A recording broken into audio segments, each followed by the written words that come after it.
Cette histoire commence avec plusieurs fenêtres système informant les citoyens d'une série d'événements anormaux se produisant dans le monde entier. Un ormeau géant a été signalé par des pêcheurs sur la côte, si immense que même 10 personnes ne pouvaient pas l'entourer, soupçonné d'être une mutation causée par les eaux usées nucléaires. Il y avait aussi des informations sur un arbre ancien dans une zone touristique qui poussait sauvagement, étendant ses racines sur des kilomètres, et des fissures apparaissant dans le sol en raison d'une possible impulsion terrestre anormale. Les notifications continuaient avec des vignes géantes tombant du ciel, rendant les contes de faits réels, et avec des nouvelles que des voies de métro avaient été détruites à plusieurs endroits, entraînant des pertes. Personne n'y a prêté attention car il savait que tout cela n'était rien de plus qu'un tas de titres sensationnalistes, pas très différents de la fausse alerte concernant la morsure de zombies il y a des années. De nombreux étudiants étaient rassemblés devant l'école, considérant que les rumeurs locales étaient beaucoup plus intéressantes que les nouvelles. Soudain, leur attention fut complètement détournée vers la silhouette qui approchait. C'était la beauté de l'école, Chu Xingli. Immédiatement, la foule se demanda si elle allait enfin rompre avec son petit ami. Selon eux, la relation n'était rien de plus qu'un acte de charité de sa part. Chu Xingli avait déjà été accepté à l'université de Xingchong, tandis que son petit ami n'avait même pas réussi à entrer dans une université décente. À cause de cela, leurs avenirs étaient à des niveaux complètement différents. Chu Xingli s'approcha de Fan Yi et attira son attention. Fan Yi se retourna, quelque peu curieux. Avec une expression froide, elle expliqua qu'elle y avait réfléchi et que leur relation n'était pas réaliste. L'amour au temps de l'école atteint toujours un point où l'on se réveille et réalise qu'on n'est pas fait l'un pour l'autre. Une vie ensemble, selon elle, nécessitait non seulement du courage, mais aussi de la compatibilité. Pour toutes ces raisons, il valait mieux en finir. Elle pensait avec dédain que peu importe ce qu'il essayait de faire pour la reconquérir, ce serait impossible. Fan Yi resta silencieux, et remarquant cela, les gens pensèrent que son manque de réaction était dû au fait qu'il était tellement choqué qu'il s'était effondré ou avait perdu la tête. Après tout, elle était la beauté de l'école. Il s'attendait à ce qu'il soit à genoux, suppliant pour une autre chance. Cependant, en l'observant, ils ont simplement conclu qu'il ne faisait pas le poids face à une fille riche et belle, un crapaud qui convoitait un cygne. Avec un regard calme, Fan accepta de rompre avec elle, laissant Chu Xingli et les autres en état de choc. Voyant qu'elle n'avait plus rien à dire, notre garçon lui tourna le dos et décida de partir. Elle paniqua et l'appela. Avec un regard perçant, Fan Yi se retourna et demanda ce qu'elle voulait. Alors que ses yeux brillaient de rage, elle précisa qu'elle se fichait de ce qu'il pensait ou des tours qu'il utiliserait. Elle ne reviendrait pas avec lui, et elle voulait que ce soit tout à fait clair. Fan Yi commença à la fixer et lui demanda de ne pas s'enflatter, en l'appelant la beauté de l'école. En entendant cela, ses yeux s'écarquillèrent de surprise, la faisant rougir. Les autres étaient choqués par l'attitude de Fan Yi. Fan Yi était conscient que Chu Xingli et les autres n'avaient aucune idée de ce qui allait se passer. Il savait que les règles actuelles de la société, comme l'argent et l'éducation, allaient bientôt être réduites en cendres. Ils ignoraient qu'il était revenu d'une catastrophe future, un homme renaissant dans cette chronologie.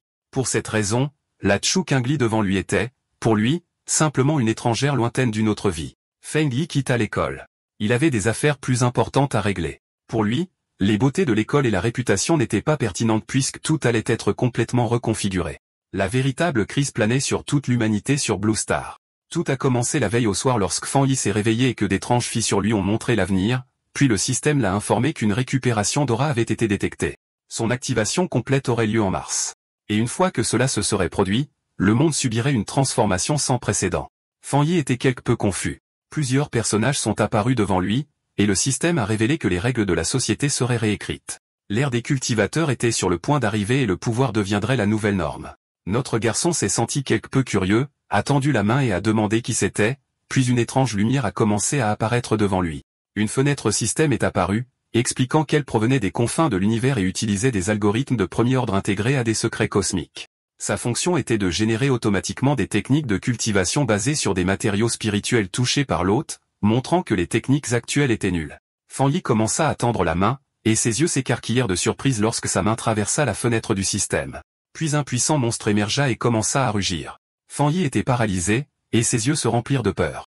À l'intérieur de la bouche du monstre se trouvait un cadavre, et le système révéla que c'était sa fin en tant que personne ordinaire ainsi que le destin de milliards de personnes sur Blue Star.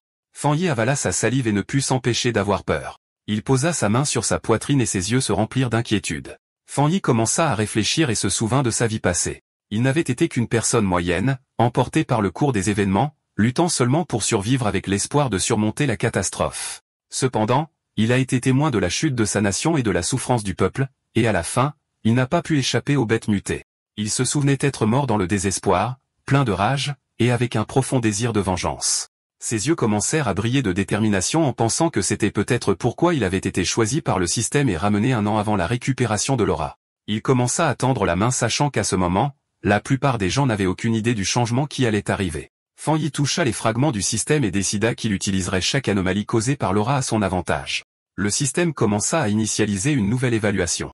Les yeux de notre garçon commencèrent à briller alors que le système l'informait qu'il avait été connecté avec succès.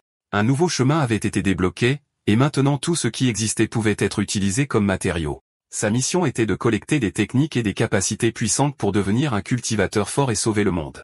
Dans la ville, les gens étaient informés que l'humanité était maintenant confrontée à une crise sans précédent. Les réponses ne pouvaient pas être trouvées dans le passé. La seule option était de s'adapter avec leur propre force. Tout le monde était surpris, sauf Fan Yi. Quand il alluma son téléphone, il vit plusieurs notifications.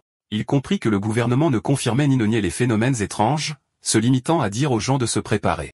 C'était, il le savait, la manière subtile de la nation d'émettre un avertissement, car des rapports autrefois considérés comme des absurdités mythiques n'auraient jamais été viraux de cette manière. Ses yeux se remplirent de tristesse alors qu'il commençait à se souvenir du passé. Il savait que cette approche indirecte et silencieuse de la nation Xia aidait les citoyens à rester calmes et à faire confiance à leur pays. C'était une méthode difficile et lente, mais beaucoup plus efficace que le chaos et les coups de feu des nations voisines. Puis il se souvint que le système lui avait dit qu'il pouvait tout utiliser, ce qui signifiait qu'il devait aller là où les anomalies se produisaient. Son attention était fixée sur le téléphone. C'était la nouvelle la plus tendance. L'indice UV à l'université de Qingcheng avait atteint un record historique du siècle. Pour cette raison, un avertissement de chaleur avait été émis, exhortant les nouveaux étudiants à prendre des mesures de sécurité et à utiliser de la crème solaire. Les étudiants étaient quelque peu confus car ils pensaient que même les meilleures universités recouraient maintenant à la publicité sensationnaliste. Ils considéraient cela comme faux, certainement un sujet payant pour être à la mode puisque la chaleur de cette ampleur pourrait tuer des gens. Fan Yi leva les yeux vers le ciel et vit qu'il était plein de nuages, puis activa le compteur UV et vit qu'il était à 0. Il était quelque peu confus car il ne comprenait pas comment le temps pouvait être si différent puisque l'université de Qingcheng n'était qu'à 15 minutes en voiture. Des images d'un soleil brûlant au-dessus de l'université ont été publiées, et les étudiants ont été informés que l'inscription des nouveaux étudiants se poursuivrait, mais ils devraient éviter la porte nord en raison de l'indice UV élevé, car toutes les autres entrées restaient ouvertes. Feng Yi ne put s'empêcher de sourire. Il savait que lorsque des anomalies se produisaient pour la première fois, la plupart des gens pensaient seulement que c'était un coup de publicité, et lui seul connaissait la vérité. Ses yeux commencèrent à briller de joie car sa première opportunité était arrivée. Fan Yi se changea et alla à l'université de Qingcheng. Tout le monde portait des parapluies. Il faisait si chaud que les feuilles des arbres étaient tombées. Notre garçon se rendit à la porte nord de l'université de Qingcheng, la moins fréquentée de toutes. Il savait que quelque chose n'allait certainement pas dans cet endroit. Des cendres brillantes commencèrent à descendre du ciel. Alors que les étudiants fuyaient pour éviter d'être brûlés à mort, l'attention de Fan Yi était fixée dessus. Il s'assit et décida de le toucher. Une fois que son doigt entra en contact, une lueur intense commença à en émerger, et le système rapporta qu'il avait détecté une fluctuation intense dans l'attribut Yang, déverrouillant le modèle de données de celui-ci. L'énergie commença à entrer dans le corps de Fan Yi, lui causant une douleur terrible. Une lueur intense commença à émerger du corps de notre garçon. Les gens se couvraient les yeux pour ne pas devenir aveugles. Ils ne savaient pas ce qui se passait et pensaient qu'il hallucinait. L'énergie a commencé à brûler les vêtements de Fan Yi, le faisant serrer les dents. Il a mis ses mains sur sa tête et a commencé à devenir fou, ne sachant pas si le système avait fini de compiler. Il avait l'impression qu'il était sur le point de mourir. La compilation était terminée et Fan Yi a acquis une technique d'attribut Yang, la technique de respiration du soleil d'or. Plus tard, c'est le jour où les nouveaux étudiants s'inscrivent à l'université de Qingcheng. L'ex-petit ami de notre personnage principal arrive à la zone d'inscription. Un gars propose de porter sa valise pour elle. Bientôt, d'autres gars viennent essayer d'attirer son attention, mais elle les rejette tous, leur disant qu'elle n'a pas besoin de leur aide. Elle jette un coup d'œil à un couple à proximité avec un ricanement, mais ensuite une lumière dorée brillante éclaire, la surprenant ainsi que les autres étudiants.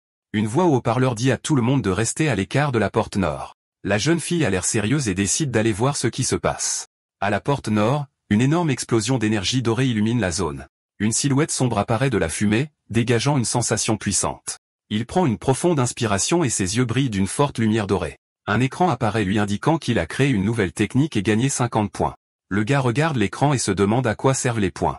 Il décide que ce n'est pas important pour le moment, mais que ce sera probablement utile plus tard. Le temps passe, et c'est maintenant la nuit avec une lune d'aspect étrange dans le ciel.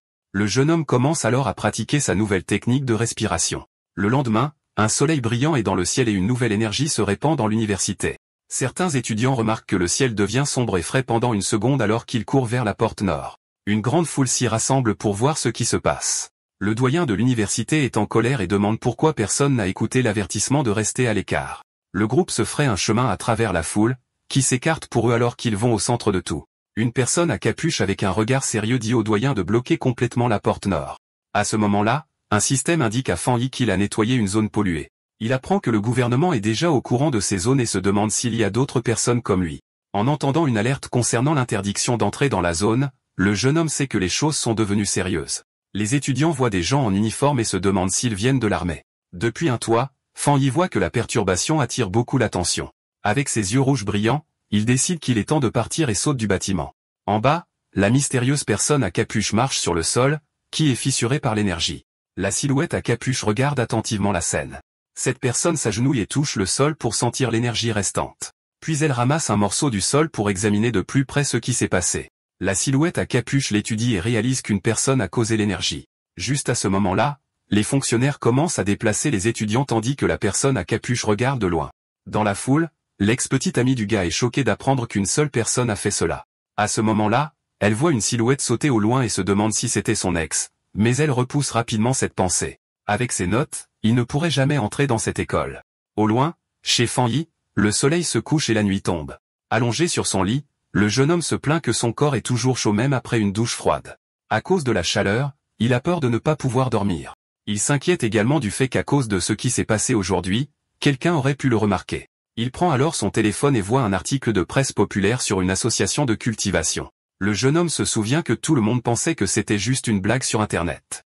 Juste à ce moment-là, il se souvient des personnes à capuche à l'université et pense qu'elles doivent être de l'association. Curieux, il ouvre l'article de presse pour lire tout l'article. Il explique les différents niveaux de cultivation, des actes fantômes à la transcendance totale. Dans les commentaires, les gens pensent que c'est une blague, mais ils se demandent si l'annonce est réelle.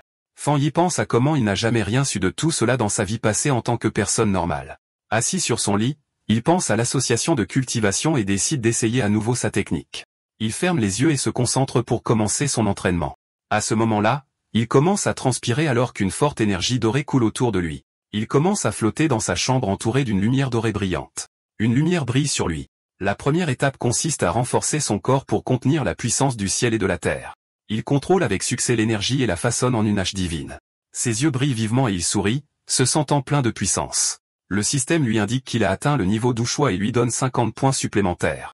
Le gars se souvient des points et lit l'écran, qui indique qu'un nouveau chemin est maintenant ouvert. Le système explique que les points peuvent être utilisés pour mettre les données compilées dans n'importe quel objet.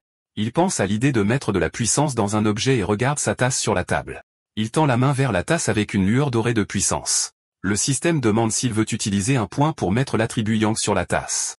Il se rend compte que c'est comme enchanter un objet pour lui donner une puissance spéciale. Le jeune homme pense que s'il faisait cela à une arme, elle deviendrait sa propre arme spéciale pour combattre. Il décide qu'avoir une arme surpuissante sera très important pour ce qui va arriver. Le gars trouve alors une petite épée sur son étagère et décide d'essayer la puissance dessus. Il pense que si le test fonctionne, il achètera une vraie arme pour être prêt pour les monstres. Soudain, un bruit étrange venant de l'extérieur du bâtiment attire son attention au milieu de la nuit. Dehors, une créature sombre avec d'énormes griffes surveille l'appartement de Fan Yi. Avec des yeux rouges brillants, l'étrange créature montre ses dents acérées dans l'obscurité. On dirait un lapin démoniaque géant et se prépare à attaquer le bâtiment. Mais à l'intérieur de l'appartement, le gars n'a aucune idée que le danger approche. Allongé dans son lit, le gars se sent mal à l'aise à cause de sa nouvelle technique de cultivation. Avec ses yeux rouges, il se demande d'où vient le son, qui ressemblait à un rat. Il pense que le son ne vient ni de l'intérieur ni des tuyaux, et que c'est peut-être l'animal de compagnie d'un voisin. En traversant le salon, il pense qu'avec sa meilleure ouïe, il est normal d'entendre les voisins. Puis le gars concentre son ouïe pour écouter plus attentivement l'étrange son, mais il se rend vite compte que quelque chose ne va pas et devient alerte. Fan Yi va à la porte et se retrouve face à face avec la créature effrayante juste là dans le couloir sombre. Dans le couloir, l'étrange créature aux yeux rouges apparaît et le regarde fixement, prêt à attaquer. Il est surpris et reconnaît la bête mutée. Un souvenir de sa vie passée lui fait peur. En même temps, un drone survole la ville la nuit, montrant que d'autres sont au courant du danger. Au sommet d'un bâtiment, une jeune femme se plaint qu'ils n'ont toujours pas attrapé le lapin qui a mangé un fruit rare. Avec une sucette dans la bouche, la jeune femme semble très calme et confiante quant à la mission. Elle ordonne ensuite à son équipe de continuer à lui envoyer des mises à jour sur la cible qu'elle chasse. Après cela, la mystérieuse jeune fille saute du sommet du bâtiment pour commencer la poursuite. Tombant très vite, elle se déplace avec aisance entre les immenses bâtiments de la ville. Soudain, la jeune femme sent la puissance de la bête mutée et se rend compte qu'elle s'en rapproche. Avec ses yeux brillants, elle trouve enfin la créature et se prépare à un combat. La mystérieuse chasseuse atterrit durement sur un toit, se déplaçant avec une compétence incroyable. Courant le long du côté d'un bâtiment, elle reçoit l'ordre de chasser la cible coûte que coûte. Avec un atterrissage parfait, la jeune femme continue sa poursuite sans s'arrêter. Sautant de bâtiment en bâtiment, elle avertit que la créature a mangé un fruit spécial et pourrait évoluer. Juste à ce moment-là, un homme travaillant tard voit quelque chose passer rapidement devant sa fenêtre et est très confus. Il se demande s'il voit des choses, mais son patron lui crie dessus pour être resté là sans rien faire. Pendant ce temps, le chasseur se tient comme une ombre devant la lune au 60e étage. De retour dans l'appartement, Fanyi fait face à l'étrange créature, qui hurle sur lui. Avec ses yeux dorés, il sait que son corps a changé et maintenant il peut la combattre loyalement. La créature attaque alors avec ses griffes, mais le jeune homme esquive avec une vitesse incroyable. Fanyi pense que son corps a vraiment changé, et maintenant il peut voir les attaques au ralenti. Avec de l'énergie solaire dans sa main, il se demande pourquoi une bête mutée est ici si tôt. Il se souvient alors de choses de sa vie passée et affronte le monstre. Le type sait que la créature n'a pas encore complètement évolué, et le chevalier la rend plus forte et plus en colère. Alors il se précipite pour attaquer car il doit l'arrêter sinon tout le monde dans l'immeuble mourra. Fanyi réussit à attraper la créature avec sa main pleine d'énergie. Avec une force surprenante, le type mord l'étrange créature sans aucune peur. Il tient fermement le monstre et ses yeux dorés brillent d'un regard froid et concentré. Ensuite, le jeune homme fait tourner la créature dans les airs et se rend compte que sa queue est son point faible. Saisissant sa chance, il attrape la queue de la bête de toutes ses forces. Feng Yi jette le monstre contre la fenêtre, et elle se brise sous la force. Avec son poing brillant d'or, il se prépare à asséner un puissant coup de poing. Le type tire un rayon d'énergie qui frappe la créature en plein air. Le monstre est alors complètement recouvert par le brillant rayon de lumière dorée, mais l'étrange créature saisit l'énergie dorée avec ses griffes et essaie de prendre son pouvoir. Fanyi se rend alors compte que le monstre essaie de voler son pouvoir Yang, et il se défend. Il pense que le pouvoir du soleil est trop fort et que le lapin est en train de s'autodétruire. Peu de temps après, une explosion dorée recouvre le monstre, qui ne peut pas supporter autant d'énergie. Dans l'immeuble d'Axan Grave côté, un couple se réveille à cause du bruit, et l'homme se demande si c'était le tonnerre. Il va ensuite à la fenêtre pour vérifier, mais ne voit rien d'étrange à l'extérieur. Notre héros atterrit sur le sol entouré de ce qui reste de son énergie dorée. Le jeune homme pense que la créature était comme un fantôme affamé essayant de manger son pouvoir.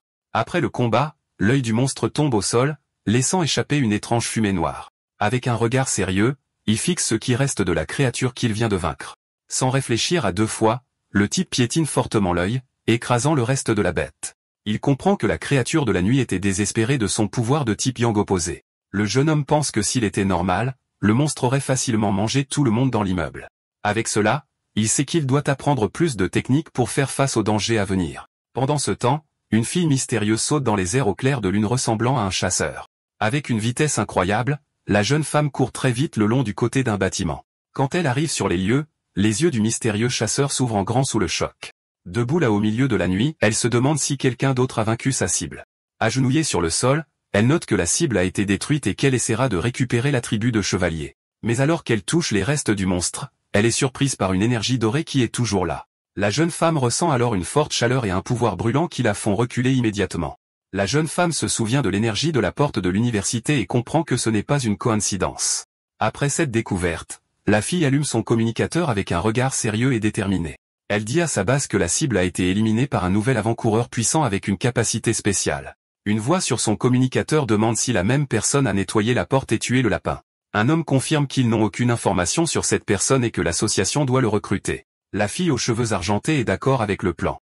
Elle met ensuite soigneusement la petite flamme d'énergie dans un récipient sur ses vêtements. Son patron lui dit d'arrêter ses autres missions et de se concentrer sur la recherche du nouvel avant-coureur. Sur ce, la mystérieuse chasseuse déballe calmement la sucette qu'elle tenait. La jeune femme met le bonbon dans sa bouche et dit qu'elle comprend parfaitement le nouvel ordre. Mais avant de commencer la mission, la fille dit qu'elle a d'abord besoin de thé au lait pour se détendre. Une voix sur le communicateur se demande qui pourrait être cette personne mystérieuse avec autant de pouvoir. La jeune femme convient que le président avait raison et qu'elle doit rencontrer ce maître puissant. La journée de Feng Yi commence avec le lever du soleil. Il s'étire, prêt à s'entraîner. Il sait que se réveiller tôt est bon pour son pouvoir, alors il se prépare pour une autre session. Le combattant utilise sa méthode de respiration, absorbant l'énergie dorée du matin. Alors que l'énergie le remplit, ses yeux brillent d'un pouvoir doré. Il entre dans le royaume de la hache fantôme et sent le pouvoir de la technique apparaître. Une soudaine explosion d'énergie le surprend. Il se rend compte qu'il redevient plus fort. Le pouvoir traverse son corps, et il se concentre pour le contrôler. Il serre le poing, sentant l'énergie maintenant dans sa main. Il invoque sa hache clé et voit que l'arme semble beaucoup plus légère. Il saisit fermement le manche de l'arme, prêt à tester sa nouvelle force. Le guerrier lève la hache dorée au-dessus de sa tête, préparant un coup puissant. Il atteint le royaume de la hache fantôme 2 étoiles, libérant sa force. Ses yeux brûlent maintenant de flammes dorées, montrant son nouveau pouvoir. Le corps de Fan Yi se sent beaucoup plus fort et plus résistant après ce changement. Il est devenu plus fort si rapidement parce qu'il a utilisé l'énergie supplémentaire de sa dernière mise sous tension. Feng Yi décide qu'à partir de maintenant, il montera de niveau lentement et prudemment, une étape à la fois. Mais son pouvoir croissant attire beaucoup d'attention, il a donc besoin d'un endroit plus privé. Dans le bureau de l'association, un homme sent quelque chose d'étrange dans l'air. Il voit le changement dans l'énergie du soleil et se demande si c'est encore le nouveau type. Fan Yi trouve un endroit calme au bord d'une rivière pour continuer ses plans. Un écran système apparaît, et il confirme qu'il ajoutera une qualité spéciale à son arme. Il se souvient avoir essayé cela avec un autre article, mais il ne pouvait pas gérer la puissance. Cette fois, la nouvelle lame fonctionne avec son énergie, créant une connexion forte. Un message système confirme que l'encodage de l'article a fonctionné.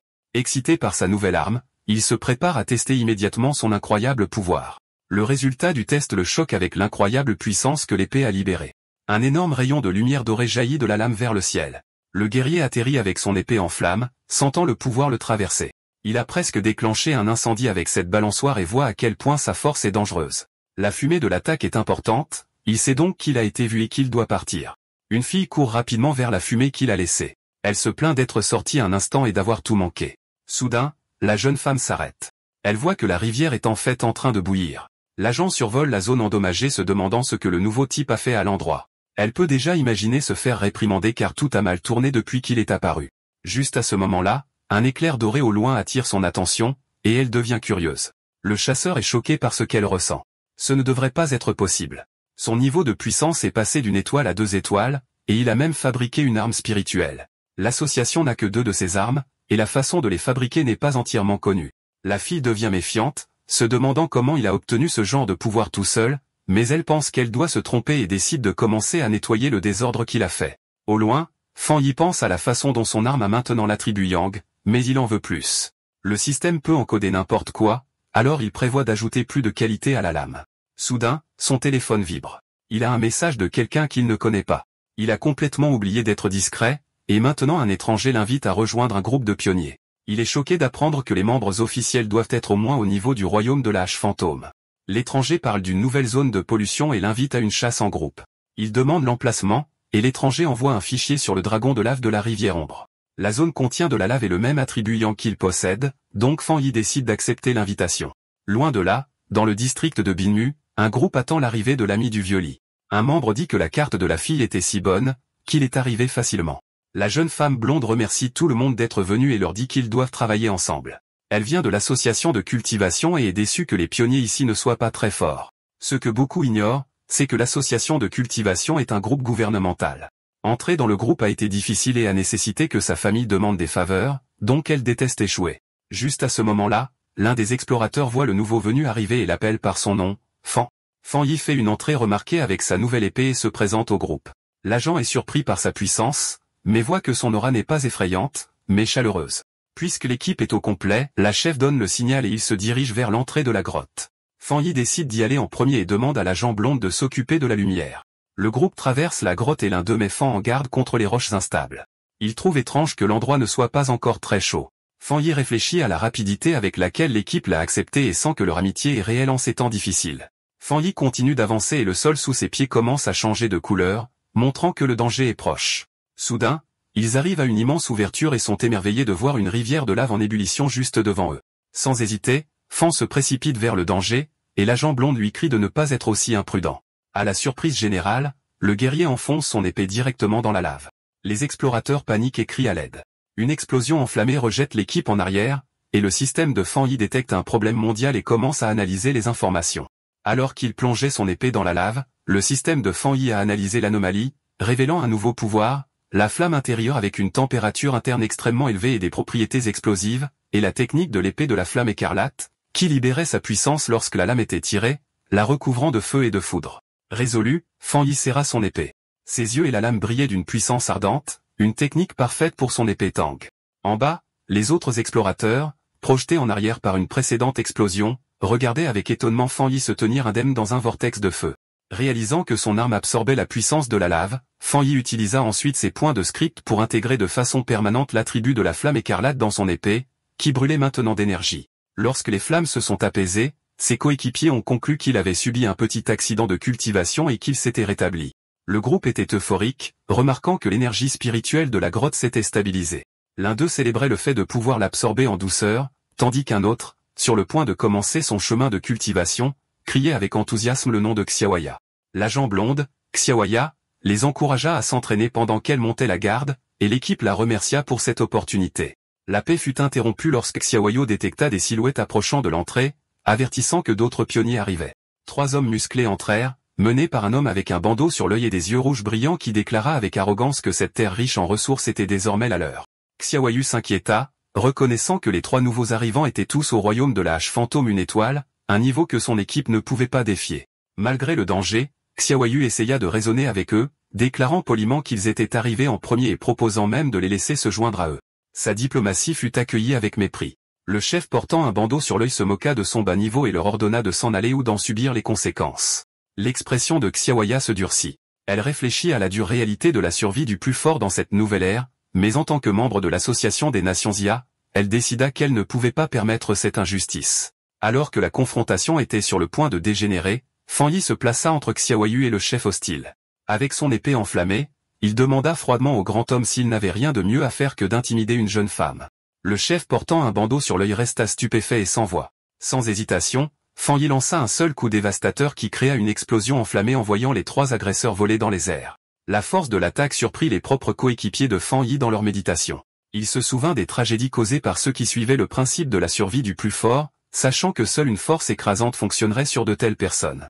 Pour appuyer son propos, Fan Yi enfonça sa lame dans le sol devant le chef rival. Entouré d'une immense aura dorée, il leur ordonna froidement de déguerpir. Terrifié par cette seconde démonstration de puissance, le chef traita Fan Yi de monstre et cria à ses hommes de courir tandis que Fan Yi les regardait fuir. Ses coéquipiers se précipitèrent, débordant d'enthousiasme pour son incroyable puissance. Fan Yi sourit, minimisant l'incident et suggérant qu'il était temps de partir. Alors qu'il partait, Xiaoya contempla l'immense puissance que Fan Yi avait montrée, réalisant qu'il s'était retenu. Convaincue qu'il était un pionnier de premier plan, elle savait qu'elle devait immédiatement signaler cette découverte majeure à son organisation. La scène se déplace vers le bureau de l'association de cultivation de l'énergie spirituelle, où une femme au téléphone avec Xiaoyu répète avec surprise qu'un autre pionnier de haut attribut est apparu. L'employée de bureau devint confuse, réalisant qu'elle en avait trop dit, surtout avec un homme imposant se tenant derrière elle. Elle raccrocha maladroitement après avoir confirmé le rapport. La jeune femme demanda joyeusement à son supérieur aux cheveux gris s'ils avaient la chance d'avoir 2 pionniers de haut attribut d'affilée. Il la corrigea cependant d'un ton sombre, affirmant que la chance n'avait rien à voir avec ça, expliquant que chaque individu de haut attribut est destiné à devenir un nouveau centre de pouvoir, une responsabilité qui le stressait énormément. Sous un ciel ensoleillé, Fan Yi retourna en ville. Il essaya de se déguiser en cosplayer, mais sa présence puissante et son épée authentique ne firent qu'attirer davantage l'attention. Sa promenade fut interrompue lorsqu'il vit sur son téléphone que la nouvelle de l'incident de la grotte était déjà devenue virale. Il se réprimanda pour sa négligence, sachant que l'éruption de sa flamme interne était trop visible. Rejetant l'idée que ses coéquipiers le trahiraient, il se concentra sur une question plus urgente. L'énergie yang massive qu'il avait absorbée le poussait vers une nouvelle percée. Il avait besoin de trouver immédiatement un endroit isolé et se dirigea vers la montagne arrière. 5 minutes plus tard, sur cette même montagne, une jeune femme aux cheveux argentés nommée Su Xingying, experte en restauration de jardins, ressentit une soudaine présence puissante. Elle vit un intense éclat de lumière comme un soleil miniature et reconnut les signes d'un cultivateur franchissant le royaume de la hache fantôme 3 étoiles. L'ampleur de l'énergie l'étonna. Elle n'avait jamais imaginé qu'une percée de ce royaume puisse être aussi monstrueuse. Poussée par un sens du devoir et un éclair de reconnaissance, elle courut vers la perturbation, jurant d'attraper cette fois l'individu mystérieux. En haut de la montagne, Fan Yi se concentrait sur sa percée. Il attira d'énormes quantités d'énergie dorée, qui tourbillonnèrent autour de lui avant de former une boule brillante semblable à un soleil au-dessus de sa tête. Alors qu'il méditait dans les airs, la puissance derrière lui forma une forme divine complexe en forme d'étoile. L'énergie dorée jaillit sur sa peau, et ses yeux brillèrent d'une grande puissance alors qu'il essayait de contrôler l'énergie sauvage. Finalement, la puissance se rassembla, prenant la forme d'une hache divine géante faite d'énergie dorée et bleu clair pur, crépitant de puissance. Pendant ce temps, Su Jingyin arriva et s'arrêta brusquement lorsqu'elle vit cette vision incroyable. Elle regarda avec une incrédulité totale que la personne mystérieuse était sur le point de balancer la hache divine qu'elle venait de créer. Son niveau de contrôle était incroyable. Elle se demanda comment quelqu'un pouvait commander autant d'énergie spirituelle avec une compétence et une constance aussi parfaites, se demandant si cet homme s'était secrètement entraîné pendant des siècles. La vue lui rappela un souvenir douloureux. Su Shinjin se souvint de sa propre tentative de franchir le niveau de H fantôme 2 étoiles. La pression de sa propre hache divine avait été trop forte pour elle, la repoussant et la faisant cracher du sang. Cela la laissa coincée au lit pendant une semaine entière. Elle était naturellement forte, mais elle avait quand même lamentablement échoué. Elle ne pouvait pas comprendre comment ce monstre pouvait gérer une percée qui était tellement plus puissante que la sienne. Alors qu'elle courait plus près, elle fut encore plus émerveillée. L'énorme quantité d'énergie spirituelle, le contrôle parfait de chaque mouvement de la hache, et la façon dont chaque parcelle de puissance semblait avoir été purifiée des milliers de fois, tout cela dépassait tout ce qu'elle avait jamais vu. Elle décida que cette personne n'était pas seulement un incroyable monstre. Il était comme un dieu qui était descendu du ciel. Elle remarqua également sa manière calme et stable de faire les choses. La plupart des pionniers, lorsqu'ils sentaient qu'une percée était sur le point de se produire, se précipitaient pour la réaliser. Cette personne, cependant, bougeait avec un profond sens de l'expérience et un esprit fort, comme un maître des temps anciens. Ses pensées furent interrompues lorsque la hache divine géante et ardente commença à bouger. Elle regarda la vue impressionnante alors qu'elle se balançait avec un but, se dirigeant vers l'est. Au sommet de sa puissance, les yeux de Fan Yi brûlaient d'une lumière dorée pure alors que des fissures d'énergie brute se répandaient sur son visage. Il flottait à l'intérieur d'une tempête aveuglante de puissance dorée, contrôlant avec succès l'énorme quantité d'énergie qu'il avait accumulée pour évoluer. Une fenêtre du système apparut alors, confirmant officiellement qu'il avait réussi. Il avait atteint le royaume de la hache fantôme, 2 étoiles. La nouvelle hache divine s'écrasa sur la terre, libérant toute sa puissance dans une énorme onde de choc qui déchira la montagne. Su Qingjian a été prise dans la puissante explosion et a dû se maintenir stable face à la vague d'énergie dorée. La force restante a tracé un immense chemin à travers la forêt avant de s'évanouir, mais lorsqu'elle a levé les yeux, l'homme mystérieux avait complètement disparu. Respirant difficilement à cause de l'effort et de sa frustration, Su Shinjin n'arrivait pas à croire qu'elle l'avait encore manqué, surtout qu'elle était arrivée en seulement 30 secondes. Une pensée inquiétante lui est venue. Il devait savoir qu'elle le traquait. Elle craignait que s'il restait aussi difficile à trouver, sa mission de le recruter soit impossible. Alors qu'elle était sur le point d'abandonner, elle s'est arrêtée. Une idée soudaine l'a frappée. Elle a détourné le regard du chemin de destruction et l'a porté vers un vieil arbre géant qui brillait maintenant d'une douce lumière dorée résiduelle. Avec un nouveau sentiment de certitude, elle a appelé dans les bois qui semblaient vides, l'appelant Seigneur et lui demandant s'il était toujours dans les environs. De l'ombre de la forêt, Fan Yi est apparu, son corps encapuchonné dégageant une confiance froide. Ses yeux rouges brillants étaient fixés sur Su Qingjian. Il a immédiatement su quelle était la personne qui enquêtait sur lui depuis quelques jours. Voyant qu'elle avait été découverte, Su Shinjin a tenu bon et s'est présenté correctement. Elle a dit qu'elle était la capitaine de l'escouade Luciole, une partie de l'association des praticiens spirituels de la nation Xia, et aussi l'une des premières pionnières de la nation. Au nom de l'association, elle l'a sincèrement invitée à les rejoindre.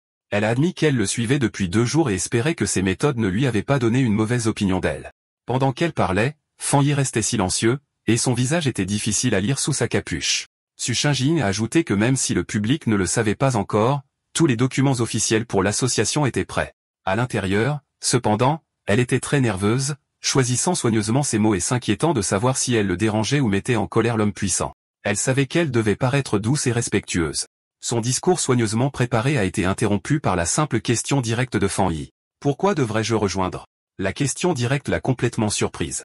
Elle a bégayé un instant, paniquant sur ce qu'il fallait dire. Elle a rapidement compris que de beaux mots vides seraient inutiles contre quelqu'un d'aussi intelligent. La vérité était son seul choix. Se reprenant, elle a expliqué à quoi servait l'association. Elle lui a dit que la nation Xia voulait rassembler et unir tous les premiers pionniers pour les guider sur un chemin organisé et leur offrir également une protection supplémentaire. Elle savait que la croissance était chaotique en ce moment et qu'une association pourrait ressembler à une cage pour un esprit libre comme lui, mais elle lui a demandé de regarder la situation dans son ensemble.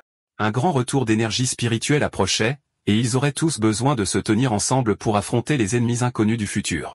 Après avoir écouté son discours passionné, Fan Yi s'est appuyé nonchalamment contre un arbre, l'air fatigué et désintéressé. Il lui a dit clairement qu'il n'était pas disposé à se joindre. Il a expliqué que pour l'instant, il ne pouvait toujours pas se résoudre à lui faire entièrement confiance, ni à l'association qu'elle représentait. Su Shinjin était complètement stupéfaite et sans voix devant son refus direct, ses yeux grands ouverts sous le choc. Face à son refus, Su Shinjin est devenue désespérée. Elle a rapidement sorti sa carte d'identification de sa veste. La tenant en l'air pour qu'il la voie, elle s'est rapidement présentée à nouveau comme Su Shinjin et a mentionné qu'elle était une athlète bien connue avant le retour de l'énergie spirituelle. Elle l'a supplié de la croire, espérant que son identité publique lui donnerait une raison de lui faire confiance. Fan Yi s'est arrêté et a réfléchi à ces mots. Il a touché son menton pensivement, disant qu'il se souvenait maintenant vaguement d'elle. Son esprit s'est souvenu d'une photo encadrée d'elle célébrant une victoire en tant que finaliste du championnat de longue distance des nations SIA. Il s'est rendu compte que ses compétences athlétiques naturelles étaient ce qui faisait d'elle une pionnière si rapide et si bonne. Cependant, son visage est alors devenu dur. Un sombre souvenir de sa vie antérieure lui est revenu à l'esprit, montrant une vision d'une ville en ruine. Il savait que dans sa chronologie originale, le travail de la nation SIA, y compris l'association, avait échoué à la fin, conduisant à la fin de l'humanité. Maintenant qu'il était revenu avec son système, il savait qu'il devait faire partie de la solution, mais rejoindre l'association à ce stade n'était pas la bonne décision. Prenant une expression plus réfléchie, il a regardé une Su Shinjing pleine d'espoir et a confirmé qu'il se souvenait bien d'elle. Il lui a dit qu'il réfléchirait à son offre, et avant qu'elle ne puisse répondre, il a sauté en l'air et s'est éloigné rapidement de l'endroit. Tout aussi vite, il est réapparu juste derrière une Su Shinjing surprise. Il lui a donné une condition ferme. Elle doit garder sa position secrète pour l'instant. Dans son esprit, il a étudié son comportement respectueux et a deviné que l'association était prudente de ne pas contrarier les puissants pionniers qui n'étaient pas avec eux. Il a vu cela comme une faiblesse qu'il pouvait utiliser. Su Qingyang a suggéré un accord. Elle a expliqué que l'association avait détecté l'énergie de sa percée et qu'elle devait déposer un rapport. Elle a suggéré d'envoyer un rapport qui était un mélange de vérité et de mensonge pour protéger son identité tout en gardant ses patrons heureux. Après un moment de réflexion, Fan Yi a accepté son plan. Su Zhangjing a essayé d'appeler Fan Yi alors qu'il acceptait son plan, mais en un clin d'œil, il avait disparu. Elle a dévalé la pente de la montagne après lui, mais cela n'a servi à rien. Fatiguée et agacée, elle marchait seule sur un sentier forestier, marmonnant de frustration à propos du nombre de fois où elle n'avait pas réussi à l'attraper et de la façon dont il essayait maintenant de l'éviter. Elle a soupiré, se plaignant du travail épuisant consistant à effacer les puissants signes d'énergie qu'il laissait derrière lui après chaque incident. Ses pensées ont été interrompues par une voix dans son oreillette, lui disant d'arrêter de s'inquiéter du pionnier difficile à trouver et de se souvenir de la mission qu'elle menait. La voix lui a dit sérieusement que les créatures étranges étaient réapparues. Su Shinjing s'est figée, les yeux grands ouverts sous le choc en demandant si elles étaient vraiment de retour. Un souvenir effrayant a inondé son esprit, la montrant entourée d'une foule de terrifiantes créatures ressemblant à des loups avec des gueules sanglantes et des yeux rouges brillants. Elle s'est dit qu'elle n'oublierait jamais ces étranges bêtes sanglantes. L'histoire expliquait ce qu'elles étaient, des monstres froids, mauvais et assoiffés de sang et des zones de pollution créées par le retour des énergies spirituelles. Ils tiraient leur pouvoir de ces zones, se transformant en monstres qui mangeaient des humains. Certains pouvaient même se cacher en tant que catastrophe naturelle, tuant quiconque en séparant les terres et en créant de nouvelles zones de pollution. S'ils n'étaient pas arrêtés, leur nature très destructrice leur permettrait de continuer à manger le monde humain jusqu'à ce qu'il ne reste plus rien. Une forte tempête a soudainement frappé la ville. Le ciel nocturne n'était pas éclairé par les réverbères, mais par des éclairs violents et constants. La pluie tombait à verse et des alertes rouges illuminaient les téléphones des gens, avertissant de la forte tempête et demandant à tout le monde de rester à l'intérieur. Une autre alerte a annoncé que la région de la montagne Yuang était fermée en raison des risques d'inondation. De leurs fenêtres, les gens ont commenté qu'ils n'avaient pas vu une tempête aussi grave depuis des années, certains plaisantant en disant qu'un être puissant pourrait faire face à une épreuve de foudre à proximité. Caché dans une ruelle pluvieuse, Feng Yi regardait la tempête d'un air sombre, son œil rouge brillant. Il pouvait sentir l'énorme quantité d'énergie de la foudre dans l'air, reconnaissant sa puissance sauvage. Il savait qu'il ne s'agissait pas d'une tempête ordinaire, mais d'une autre anomalie dont la puissance était concentrée sur un seul point. Ses yeux ont balayé les bâtiments de la ville et se sont fixés sur un sommet de montagne lointain qui était frappé par la foudre encore et encore. Il avait trouvé le centre de la tempête. Sans hésiter, Fan s'est précipité sous l'averse, sautant sur les toits alors qu'il se dirigeait vers la montagne. Lorsque Fan Yi a atteint la base de la montagne Yuang, son système a immédiatement confirmé qu'une zone de pollution avait été détectée. Il a levé les yeux vers le sommet, mais au lieu de sa beauté habituelle, il a vu une scène sombre avec des restes squelettiques dispersés parmi les arbres tordus. Un autre avis du système a ajouté au danger, indiquant que le niveau de pollution était inconnu. Pourtant, Feng Yi a avancé sans hésiter, entrant dans les bois sombres et orageux avec un regard déterminé. En se rapprochant du centre de la tempête, il a vu un énorme éclair bleu frapper le sommet de la montagne, illuminant toute la zone. Il avait trouvé sa cible. À l'intérieur du centre de commandement de l'association des praticiens spirituels, des responsables tenaient une réunion tendue. Un grand écran montrait un vortex d'énergie bleue au-dessus d'un sommet de montagne. Un responsable a signalé que le danger sur le mont Yuang augmentait rapidement, ils ont donc dû le fermer et le qualifier de nouvelle zone de contamination. Le chef de l'association, au visage sombre, a déclaré que la situation était si critique qu'il avait dû retirer Su Shinjing d'une autre mission importante. Il lui a demandé de faire un rapport sur ce qui se passait. Su Shinjing a dit au responsable qu'il était actuellement impossible d'escalader la montagne car l'énergie du tonnerre instable était sur le point d'exploser. Pour cette raison, la zone a été officiellement classée comme zone de contamination de niveau A. Elle a poursuivi avec d'autres nouvelles inquiétantes. Sur la base de la rapidité avec laquelle l'énergie croissait, la montagne serait bientôt une menace de niveau S, ce qui déclencherait leur plan d'urgence le plus élevé.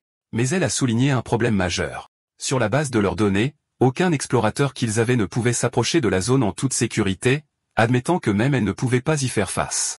Une vague de choc a traversé la pièce alors que les calculs montraient que la mission signifierait une mort certaine, même pour les explorateurs très avancés. Face à cette situation impossible, un agent de sécurité a ordonné de boucler le pied du mont Yuang et d'envoyer des patrouilles 24h24, 7J7 pour empêcher quiconque de l'escalader.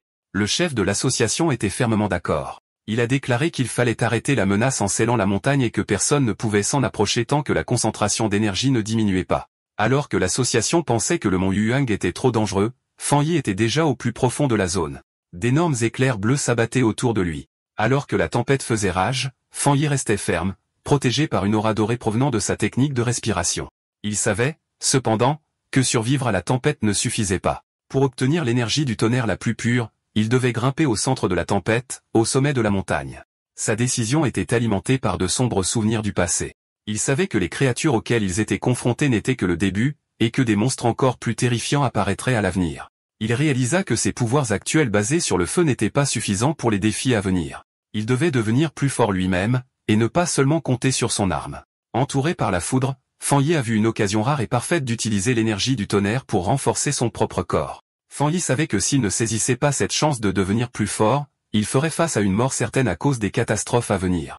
Les yeux brillants d'or, il dégaina son épée flamboyante et, avec un rugissement de défi, la plongea directement dans un énorme éclair bleu. L'énergie sauvage le traversa, lui causant une douleur terrible, mais son visage restait déterminé. Son corps tremblait violemment tandis que l'électricité le parcourait. Il réalisa que ce pouvoir du tonnerre était comme une punition divine luttant activement contre lui. La tempête était furieuse qu'il soit entré sur son territoire et semblait exiger qu'il abandonne. Fixant le ciel chaotique, il se demandait comment il pourrait bien faire obéir une force aussi brute. Puis il eut une idée. Il se calma et se souvint de la règle de son système. Pour obtenir un pouvoir, il fallait toucher la source d'énergie. Une aura dorée explosa de lui alors qu'il déchaînait sa technique de respiration du soleil d'or, déterminé à se frayer un chemin à travers la tempête. Avec un fort rugissement, Feng Yi s'avança en utilisant son épée flamboyante pour se frayer un chemin à travers la tempête d'éclairs bleus. Le choc de son énergie dorée contre la tempête brute créa une énorme explosion chaotique. Du sang coulait de sa bouche à cause de la tension, mais ses yeux brûlaient de détermination. Il savait que c'était un pari désespéré où il devait se pousser à ses limites, faisant face à la mort afin de vivre. Finalement, après une dure lutte, il atteignit le sommet. Il planta son épée dans le sol, fissurant la roche alors qu'il arrivait au centre de la tempête. Ici, le pouvoir était encore plus terrifiant, un violent torrent d'énergie du tonnerre qui rendait même la respiration difficile. Il sentit toute la tension de la tempête sur lui et réalisa qu'elle ne voulait plus seulement le repousser. Elle voulait le tuer. Comme pour le prouver, la tempête rassembla toute sa puissance et tira un seul rayon massif d'éclairs d'un blanc brûlant directement sur lui, une attaque destinée à le détruire complètement. Alors que Fan Yi faisait face à l'attaque finale de la tempête, son système s'activa, détectant un puissant attribut de tonnerre et commençant à le traiter. Bien en contrebas, dans la ville, les gens regardaient depuis un grand immeuble, émerveillés. Un homme qui prenait une photo n'avait jamais vu d'éclair aussi gros. Un autre se demandait si un dieu traversait une épreuve, pensant même avoir vu une personne dans le ciel. Au sommet de la montagne, le combat se termina par une explosion brillante. Fan Yi avait gagné.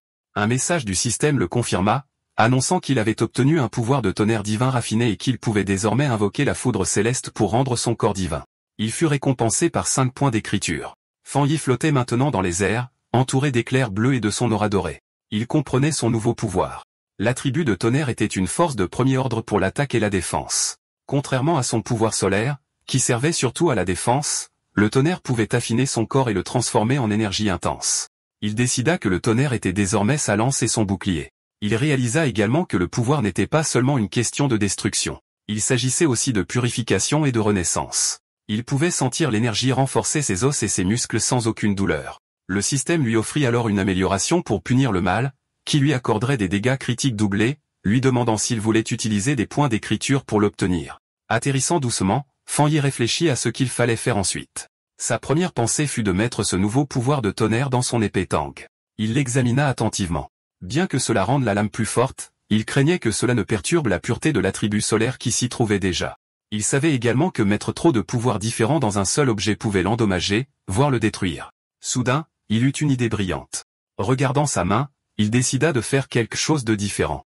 Il implanterait l'attribut de tonnerre directement dans sa main droite. Le système répondit immédiatement, lui demandant s'il voulait mettre l'attribut de tonnerre dans l'objet choisi. Un sourire confiant apparut sur son visage alors qu'il donnait l'ordre. Instantanément, tous les éclairs bleus sauvages dans l'air se précipitèrent dans sa main droite alors qu'il revendiquait le pouvoir de la tempête pour lui-même.